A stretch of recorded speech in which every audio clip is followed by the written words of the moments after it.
13. So Abram went up from Egypt, he and his wife and all that he had, and Lot with him, into the Negeb. Now Abram was very rich in livestock, in silver, and in gold. And he journeyed on from the Negeb, as far as Bethel, to the place where his tent had been at the beginning, between Bethel and Ai, to the place where he had made an altar at the first. And there Abram called upon the name of the Lord. And Lot, who went with Abram, also had flocks and herds and tents, so that the land could not support both of them dwelling together, for their possessions were so great that they could not dwell together. And there was strife between the herdsmen of Abram's livestock and the herdsmen of Lot's livestock. At that time the Canaanites and the Perizzites were dwelling in the land. Then Abram said to Lot, Let there be no strife between you and me, and between your herdsmen and my herdsmen, for we are kinsmen. Is not the whole land before you? Separate yourself from me. If you take the left hand, then I will go to the right. Or, if you take the right hand, then I will go to the left. And Lot lifted up his eyes, and saw that the Jordan Valley was well watered, everywhere like the garden of the Lord, like the land of Egypt, in the direction of Zoar. This was before the Lord destroyed Sodom and Gomorrah. So Lot chose for himself all the Jordan Valley, and Lot journeyed east. Thus they separated from each other. Abram settled in the land of Canaan, while Lot settled among the cities of the valley, and moved his tent as far as Sodom. Now the men of Sodom were wicked, great sinners against the Lord. The Lord said to Abram, after Lot had separated from him, Lift up your eyes, and look from the place where you are, northward, and southward, and eastward, and westward. For all the land that you see I will give to you and to your offspring forever. I will make your offspring as the dust of the earth, so that if one can count the dust of the earth, your offspring also can be counted. Arise, walk through the length and the breadth of the land, for I will give it to you. So Abram moved his tent, and came and settled by the oaks of Mamre, which are at Hebron, and there he built an altar to the Lord. Genesis 14. In the days of Amraphel, king of Shinar, Arioch, king of Elasar, Chedorlaomer, king of Elam, and Tidal, king of Goyim, these kings made war with Bera, king of Sodom, Birsha, king of Gomorrah, Shinab, king of Admah, Shemeber, king of Zeboim, and the king of Bela, that is Zoar. And all these joined forces in the valley of Sedim, that is the Salt Sea. 12 years they had served Chedorlaomer, but in the 13th year they rebelled. In the 14th year, Chedorlaomer and the kings who were with him came and defeated Rephaim in Ashtoreth, Karnaim, the Zuzim in Ham, the Emim in Shaveh, Kirathaim, and the Horites in their hill country of Seir, as far as El Paran on the border of the wilderness. Then they turned back and came to En-Mishpat, that is Kadesh, and defeated all the country of the Amalekites, and also the Amorites who were dwelling in Hazazon Tamar.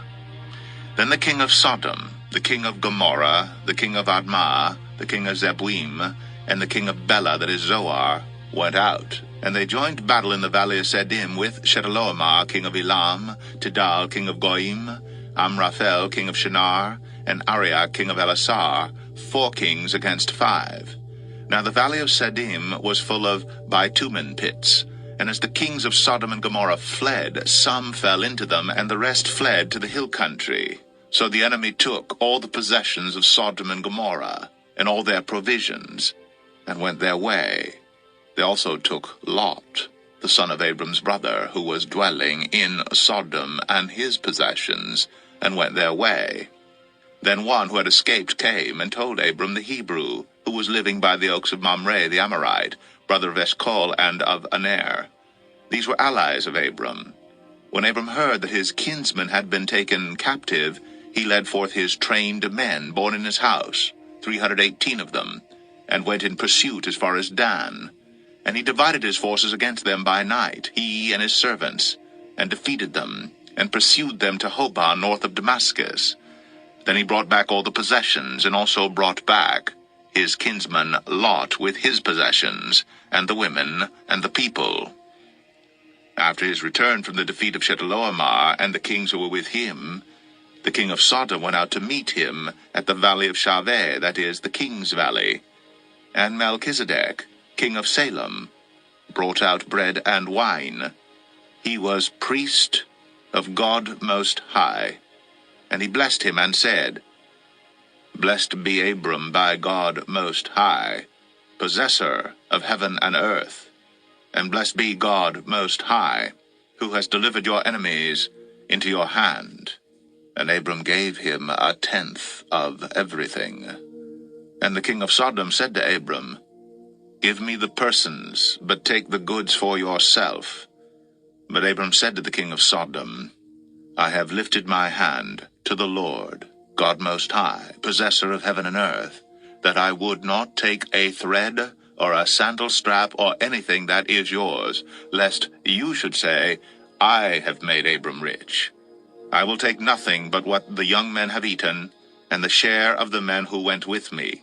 Let Aner, Eshcol, and Mamre take their share. Genesis 15. After these things the word of the Lord came to Abram in a vision. Fear not, Abram. I am your shield. Your reward shall be very great. But Abram said, O Lord God, what will you give me, for I continue childless, and the heir of my house is Eliezer of Damascus? And Abram said, Behold, you have given me no offspring, and a member of my household will be my heir. And behold, the word of the Lord came to him, This man shall not be your heir. Your very own son shall be your heir. And he brought him outside, and said, Look toward heaven, and number the stars, if you are able to number them. Then he said to him, So shall your offspring be. And he believed the Lord, and he counted it to him as righteousness. And he said to him, I am the Lord, who brought you out from Ur of the Chaldeans to give you this land to possess. But he said, O Lord God, how am I to know that I shall possess it? He said to him, Bring me a heifer 3 years old, a female goat 3 years old, a ram 3 years old, a turtle dove, and a young pigeon. And he brought him all these, cut them in half, and laid each half over against the other. But he did not cut the birds in half. And when birds of prey came down on the carcasses, Abram drove them away. As the sun was going down, a deep sleep fell on Abram, and behold, dreadful and great darkness fell upon him. Then the Lord said to Abram, Know for certain that your offspring will be sojourners in a land that is not theirs, and will be servants there, and they will be afflicted for 400 years. But I will bring judgment on the nation that they serve, and afterward they shall come out with great possessions.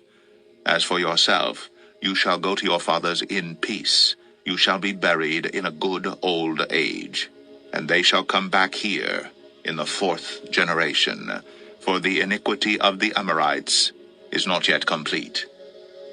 When the sun had gone down and it was dark, behold, a smoking fire pot and a flaming torch passed between these pieces. On that day the Lord made a covenant with Abram, saying, To your offspring I give this land, from the river of Egypt to the great river, the river Euphrates, the land of the Kenites, the Kenizzites, the Cadmonites, the Hittites, the Perizzites, the Rephaim, the Amorites, the Canaanites, the Girgashites, and the Jebusites. Genesis 16. Now Sarai, Abram's wife, had borne him no children. She had a female Egyptian servant whose name was Hagar, and Sarai said to Abram, Behold now, the Lord has prevented me from bearing children. Go in to my servant, it may be that I shall obtain children by her. And Abram listened to the voice of Sarai.